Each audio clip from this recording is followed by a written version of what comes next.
السلام علیکم. آج ہمارا ساتھ ریاض احمد خان صاحب ہیں جو جماعت اسلامی مرکزی نمائندگان میں ممبر ہے اور آپ کے عمر ہے 78 ایئرس اور آج تک جو ہے جماعت اسلامی کے 1970 سے لے کے جماعت کے مجلس جو ہے نمائندگان اور مہاراشٹرا حلقہ کے جو ہے حلقہ شورا ممبر بھی ہے اور آپ کے بہت سارے بڑے بڑے تجربے ہیں جو تحریک کے لیے اوور آل جو ہے بہت مفید ہو سکتا ہے. آپ کے ایک خاص بات یہ بھی ہے کہ جماعت اسلامی ہند میں مولانا عبداللہ مودودی کے ساتھ جو ملاقات ہوئی ویسے rarest of the rear Jamaat Islami members رکن میں سے آپ شامل ہیں. ان کے کچھ جو ہے تجربہ سے ہم جو ہے کچھ گائیڈ لائنس آج کے زمانے کا خاص طور پر پولیٹیکل جماعت اسلامی کے پولیٹیکل انٹرونشن کا اور پولیٹیکل انٹیلیجنس کا پہلے کچھ جو ہے سبق مولانا عبداللہ مودودی صاحب کے ڈسکشن جو کیا آپ نے 1978 میں اس کے روشنی میں کچھ چیز ہم سیکھیں گے. جی مولانا یہ معلوم ہوئی کہ آپ مولانا عبداللہ مودودی صاحب سے تفصیلی مل چکے ہیں اور بات چیت بھی کر چکے ہیں, تو اس کے جو ہے کب ہوئی, کہاں ہوئی اور آپ کے روزہ سفر اگر بیان کرتے تو. الحمدللہ میری مولانا مودودی کی ملاقات 1978 میں لاہور میں ہوئی. اچھا. اور اس کی اس طرح سے ہوئی کہ میں اور شمس پیر زادہ اپنے دعوتی کام کے مقصد سے ہم لوگ گلف کے سفر پر تھے. شمس پیرزادہ صاحب اس وقت مہاراشٹر کے حلقہ تھے. شمس پیر زادہ اس وقت مہاراشٹر کے اپنے حلقہ کی حیثیت سے مستعفی ہو چکے تھے جماعت سے کسی سیاسی ایشو پر, اور ہم دونوں دعوت القرآن کے سلسلے میں دعوتی مشن کے پر جو ہے گلف کے دورے پر تھے. چنانچہ ہم جب سعودیہ کے دورے پر پہنچے تو پاکستان میں انقلاب جو ہے ضیاء الحق کا آ چکا تھا, اور وہاں ہمیں یہ پتہ چلا کہ اگر اس وقت ہم جانا چاہیں پاکستان ہو کے انڈیا واپسی میں تو جو ہے ہمیں ویزا بہت آسانی سے یہاں سے مل سکتا ہے. کیونکہ میرے لیے مولانا مودودی کی ملاقات ایک بہت ہی ایسا خواب تھا جو ہم نے کبھی سوچا بھی نہیں تھا, اور وہ خواب میرا پورا ہو رہا تھا مولانا مودودی سے ملاقات کا. میں فوراً تیار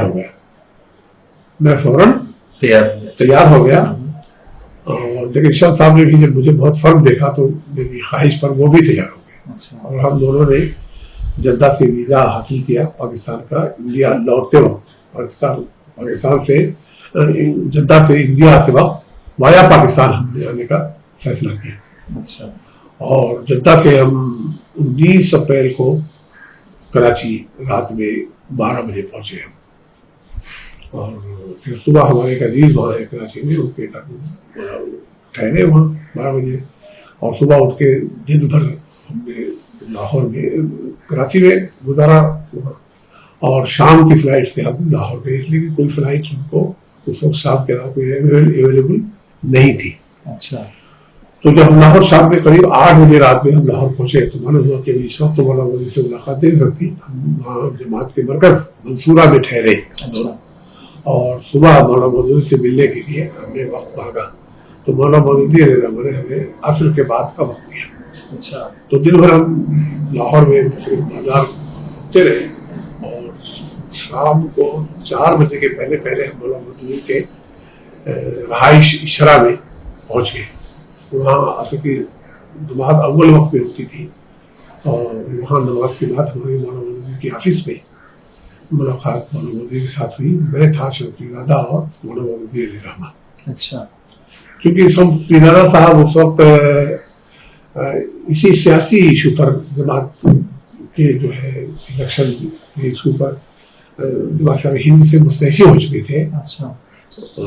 تمام سے باقاعدہ اس کا ریزگنیشن دے چکے تھے. جی. اچھا. ہاں ریزگنیشن دے چکے تھے اس ایشو پر. اچھا. سے تو آٹومیٹک پہلا سوال جو مانا مودودی نے کیا کہ بھائی آپ مستعفی ہو گئے، یہ تو مجھے اس پر کوئی مجھے تعجب نہیں ہے، لیکن آپ کا استعفیٰ اخباروں کے ذریعے اس کا اعلان آپ نے کیا، یہ جو ہے جماعت کی روایت کے خلاف تھا۔ سب صاحب اس کی وضاحت کی کہ میں کیوں مستعفی ہو گیا اور کیا ہوا، اور اس کے بعد مولانا مودودی کی ہماری بات آٹومیٹک، ہماری بات جو ہے الیکشن اور جماعت اسلامی اور حالات کے تحت، انڈیا کے حالات کے تحت جو ہے کام پر مرکوز ہو گئے۔ تو آج مولانا مودودی نے تفصیل تھا، ہم نے بھی جاننا چاہا کہ یہاں کے تعلق سے آپ کی کیا رائے ہے، اور یہ تاغوت ہے کہ نہیں ہے، تاغوت ہم سے ایکشن لینا کیسا ہے۔ تو مولانا مودودی نے یہ بات ہم سے ہمیں بتائی، خاص طور سے یہ بات کہی، اس کے حوالہ دیا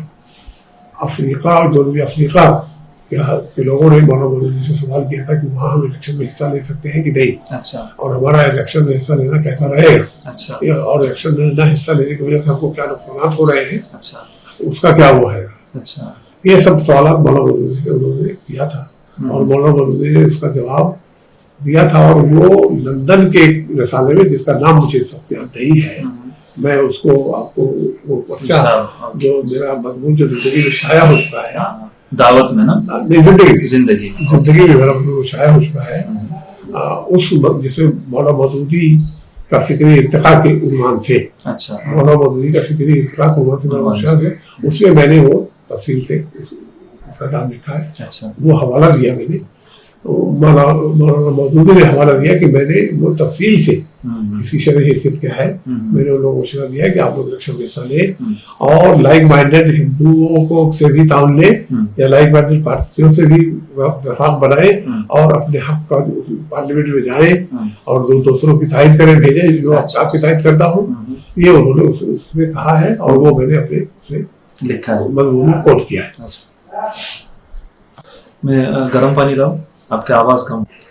مولانا آپ نے یہ فرمایا کہ مولانا ابوالعلا مودودی صاحب سے آپ کے بات چیت کے دوران مولانا بہت تفصیلی سے انڈین ڈیموکریٹک سسٹم کے اندر پارٹیسپیٹ کرنے کے بارے میں انہوں نے جو ہے بہت تفصیلی بات کی آپ سے، اور یہ کہا، یہ انہوں نے اس وقت فرمایا کہ ہندوستان کے تمام جو ہے لوگوں سے، چاہے وہ غیر مسلمان ہو، یہاں کے جو بھی ہو، ان لوگوں کے ساتھ گٹھ بندھن کر کے، ان لوگوں کے ساتھ سمجھوتا کر، مطلب یہ جو پیکٹ کر کے، ایگریمنٹ کے تحت، کامن منیمم پروگرام کے تحت آپ کو پارٹیسپیٹ کر سکتے ہیں۔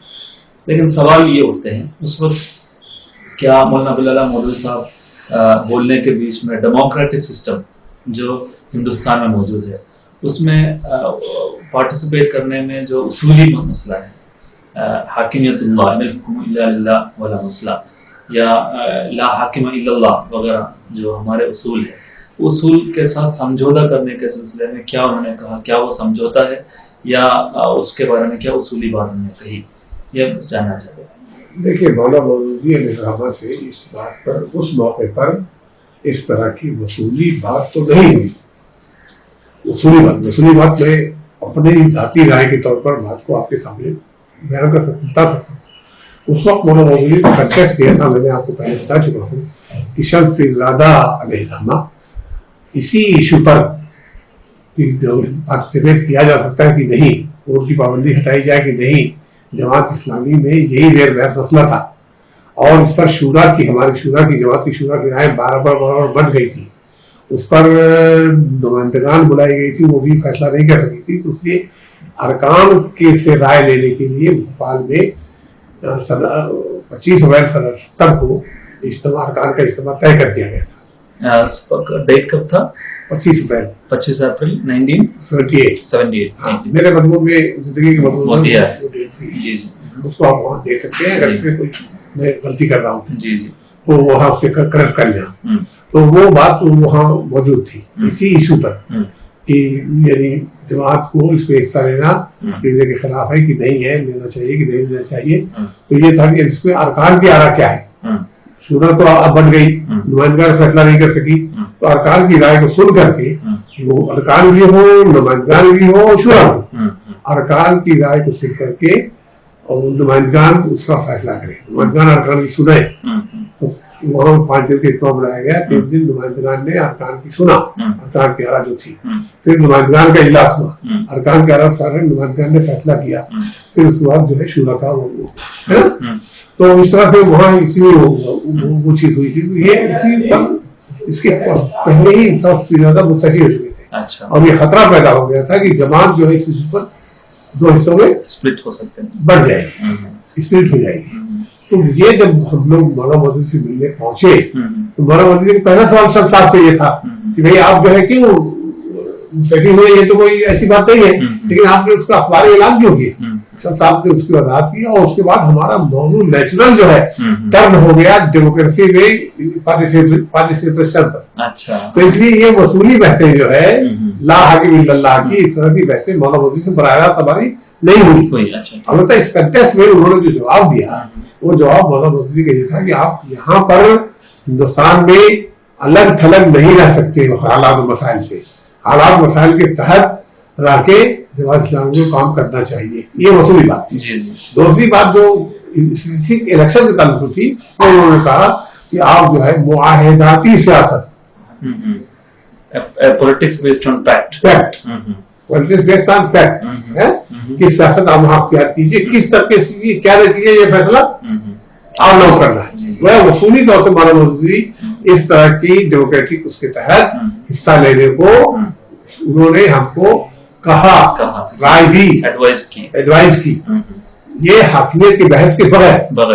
اور اسی کنٹیکسٹ میں مولانا مودودی نے ساؤتھ افریقہ میں جو جواب دیا تھا ساؤتھ افریقہ والوں کو, اپنی اس جواب کا حوالہ دیا. ساؤتھ افریقہ میں جو ڈیموکریٹک سسٹم آف گورننس ہے اس میں پارٹیسپیٹ کرنے کے لیے وہاں کی اسلامک موومنٹ کو ایڈوائز کیا اسلامک موومنٹ کو وہاں کی کہ وہاں آپ کو حصہ لینا چاہیے, حصہ لینا ہی چاہیے, حصہ نہ لیں گے تو آپ جو ہے غلط کریں گے. یہ باقاعدہ لندن کے انگلش پرچے میں شائع ہو چکا ہے, اور مقالات شورا میں سب صاحب کے مضمون موجود ہے, اور زندگی میں میں نے جو لکھا ہے اس میں بھی موجود ہے, وہاں آپ اس کو دیکھ لیں. تو اس طرح سے بات واضح ہو جاتا ہے کہ مولانا مودودی کی پہلے رائے جو بھی رہی ہو وہ بعد کو ان کی رائے جو ہے بدلی, اور ایسی مولانا مودودی کی بدلنے کی رائے بہت ساری ہے جو بعد کو حالات اس کے ضرورت کے تحت بدلی ہے. پہلے ایک موقف تھا, بعد کو انہوں نے اپنے اس موقف پر ثانی کی, اور دوسرا موقف اس کو برعکس اختیار کیا ہے. اس کی ایک مثال میں آپ کو دے سکتا ہوں کہ پہلے مولانا مودودی کا خیال یہ تھا کہ امیر کو تاحیات ہونا چاہیے, ہے نا, امیر کو تاحیات ہونا چاہیے, 4 سال کی قید نہیں ہونی چاہیے. تاحیات مطلب زندگی بھر, ہاں امیر تاحیات ہوتا. بات کو مولانا مودودی کی رائے اس کے تعلق سے بدل گئی, اور انہوں نے یہ کہا, یہ بدلی کہ تاحیات امیر میں بڑے خطرناک ہوتی ہے. آخر میں جب آدمی ارذل الامور کو پہنچ جاتا ہے تو دوسروں کے سارے کام کرتا ہے, تو امیر تو نام تو ہوتا ہے, دوسرے ہوتے ہیں. تو انہوں نے کہا کہ وہ اس وقت جب صحابہ تاحیات تھے, کیونکہ کسی کوئی نظیر نہیں ملتی خلفائے راشدین میں, ہر خلیفہ تاحیات تھا, یہ نظیر ہے, اور اسی کی وجہ سے مولانا مودودی اس کے قائل تھے. لیکن جب وہاں ہندوستان میں یہ ہوا 4 سال کی قید یہاں ہوئی, میقات تھی, اور وہاں تو اوپر غور کیا تو انہوں نے کیا بدلی, انہوں نے دلیل یہ دی کہ وہ ابو بکر تھے, حضرت عمر تھے, ان کے جیسا کریکٹر والا کون ہو سکتا ہے, تو ان کے لیے تاحیات رہنا ہی چاہیے.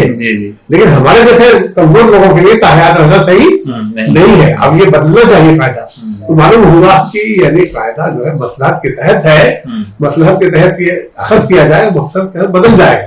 اس میں اصل چیز مصلحت کا حصول ہے, اصل چیز عقیدہ اور وہ نہیں ہے. دوسری رائے مولانا مودودی کی یہ بدلی کہ شورا کو یہ سمجھتے تھے کہ ایڈوائزری باڈی ہے امیر کی, کیبنٹ ہے, وہ باختیار باڈی نہیں ہے. امیر کو وہ حکم نہیں دے سکتی شورا, اصل باختیار امیر ہوتا ہے, اور شورا کی اس کی ایڈوائز کے لیے ہوتی ہے, اور شورا کا اللہ رنگ بھی امیر کام کر سکتا ہے. مولانا مودودی کی رائے شروع میں یہ تھی, جبکہ ہندوستان کی جماعت نے شورا کو امیر کو پابند کیا تھا کہ شورا کی رائے کی پابندی کرے. تو بات کو پھر مولانا کی رائے اس میں بھی بدلی, اور انہوں نے پھر اپنے یہاں اس کو یہ کیا کہ انتظامی امور میں امیر کی رائے پرویل کرے گی, شورا منتخب ہوگی, وہاں بھی منتخب ہونے لگی پاکستان میں, جیسے یہاں انڈیا منتخب ہوتی ہے وہاں بھی منتخب ہونے لگی. اور انہوں نے یہ ڈسٹرکشن میں یہ بات جو کی وہ کہ انتظامی امور میں ایڈمنسٹریشن میں جو ہے امیر کی رائے فائنل ہوگی اور پالیسی میٹر میں شورا کی پالیسی میٹر میں شورا کی رائے کا پابند ہوگا بھی، اس کو اوور رول نہیں کر سکتا، لیکن انتظامی امور میں امیر جو ہے شورا کی رائے کو اوور رول کر سکتا ہے. یہ ایسی بہت ساری مثالیں ہیں جو مولانا مودودی اپنی رائے پہلے اور ملکیت زمین کے تعلق سے پہلے جو بڑی بڑی زمینداری تھی مولانا مودودی نے اس کو روایتی طور سے جائز قرار دیا تھا. بعد میں جب اس کی خطرناکی سامنے آئی مولانا مودودی نے اس کی تحدید زمین کی وہ کیا. تو ایسے بہت ساری مثالیں ہیں. یہ جو مثال جو ہے وہ حضور صلی اللہ علیہ وسلم کی زندگی سے بھی جی ملتی ہے، صحابہ کی اس سے ملتی ہے. اس سے معلوم ہوتا ہے کہ معاملات کے دائرے میں اصل چیز مصلحت امت ہے، اصل چیز عقیدہ نہیں ہے.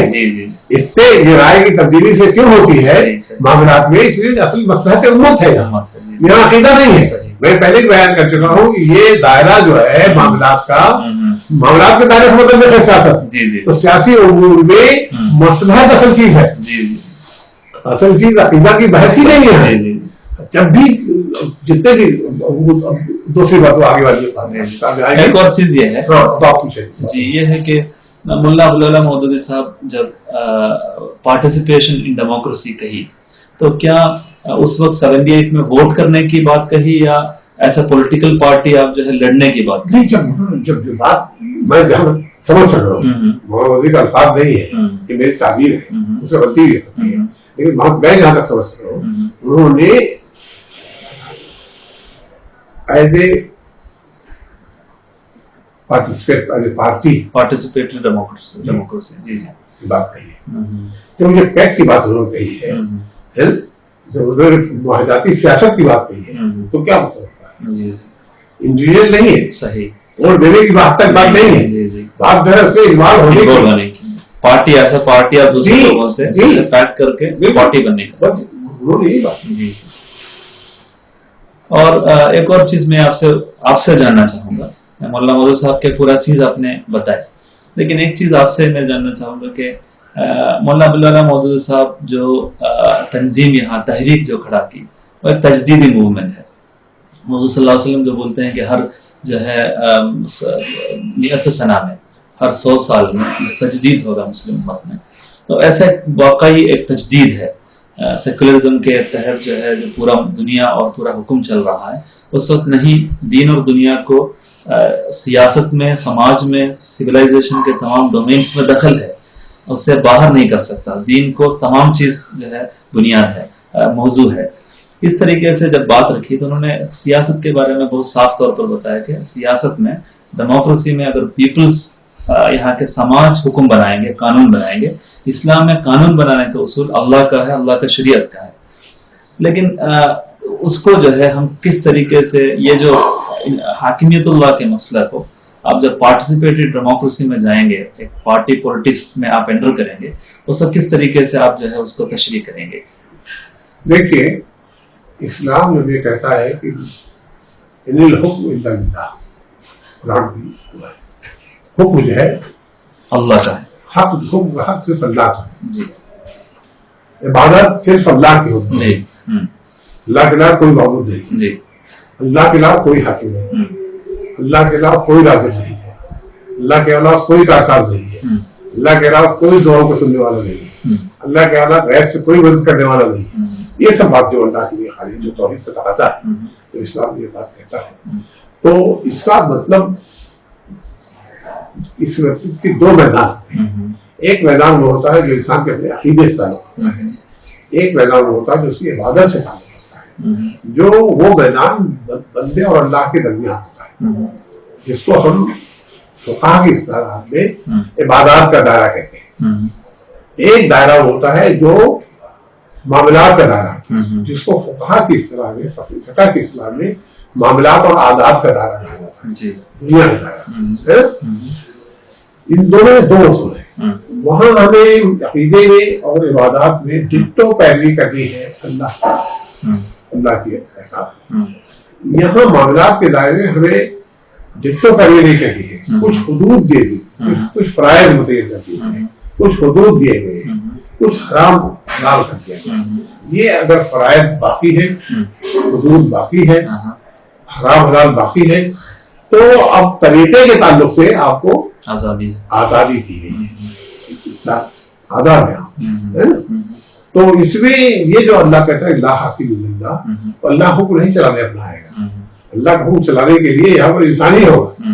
انسان جب اللہ ہی ہر چیز کے چھوٹے چھوٹے قانون بنا کر کے اللہ تعالیٰ نے نہیں دے دیا ہے. لا حکم الا اللہ، قیامت تک کے لیے کیا مسائل پیش آئیں گے، اس کا حکم کوئی نہیں دیا اللہ تعالیٰ. اس کے لیے ہم ہی کو حکم بنانا ہوگا. ایک دائرہ وہ ہے جو اللہ کے ہاتھ پہ ہے اس معاملے میں. وہ دائرہ کیا ہے؟ فرائض کا دائرہ ہے. وہ دائرہ جو ہے حدود کا دائرہ ہے. وہ دائرہ جو ہے حرام حلال کا دائرہ ہے. یہ حرام حلال، یہ حدود، یہ اللہ کے دائرے کی حاکمیت ہے. اس میں ہم کوئی مداخلت کوئی کر نہیں سکتا. اس میں مداخلت کرے گا تو اللہ کی حاکمیت میں مداخلت ہوگی.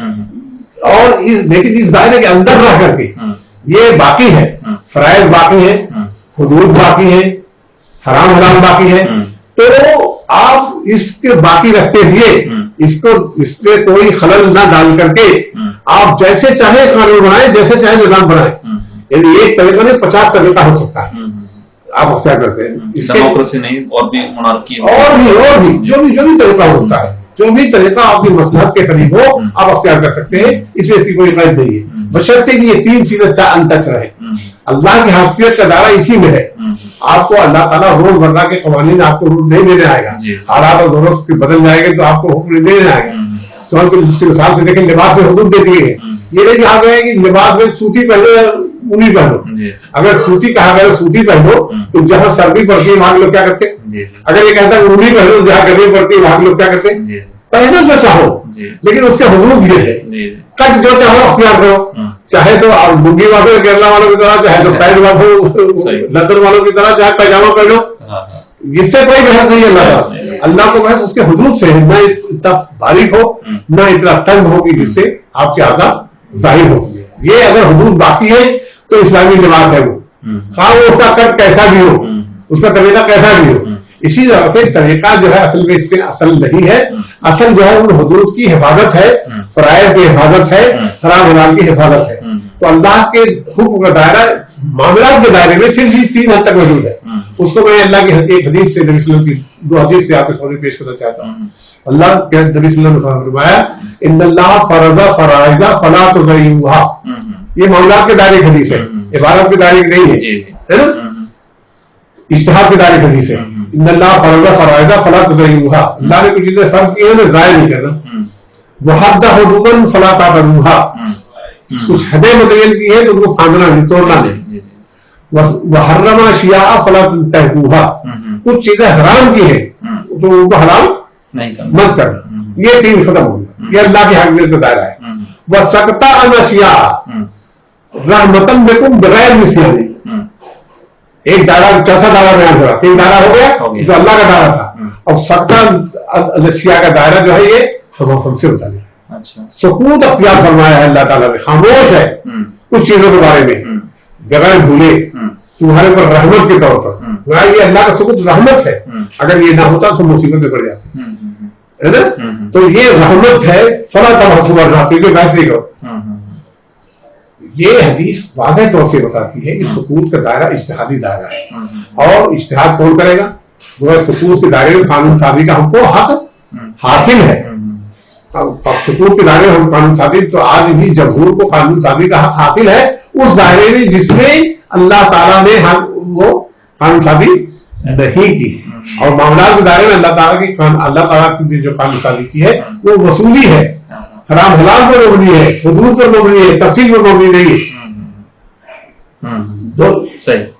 یہ اصل بنیاد ہے. دوسری حدیث میں اللہ کے نبی صلی اللہ علیہ وسلم کہتے ہیں ما احل اللہ فی کتابہ فہو حلال وما حرم اللہ فی کتابہ فہو حرام وما سکت عنہ فہو حل لکم.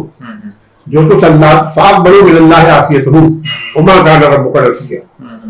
دیکھو آپ سمجھ گئے ہوئے، اس کا مطلب یہ ہے کہ جو کچھ اللہ نے اپنی کتاب میں حلال کیا وہ حلال ہے، جو حرام کیا وہ حرام ہے. جس کے بارے میں سکوت اختیار کیا، اللہ خاموش ہے، تو وہ تمہارے لیے معافی ہے. معافی ہے مطلب رحمت ہے، فیاضی ہے، عنایت ہے، اللہ کی مہربانی ہے. تو اس مہربانی کو، اس عنایت کو اللہ تعالیٰ کی قبول کرو تم. اس میں اپنے آپ کو پریشان مت کرو، اس میں من ڈالو مصیبت میں. پاک بنو من اللہ عافیت ہوں وما کان ربک نسیا، اور تمہارا رب بھولتا نہیں ہے.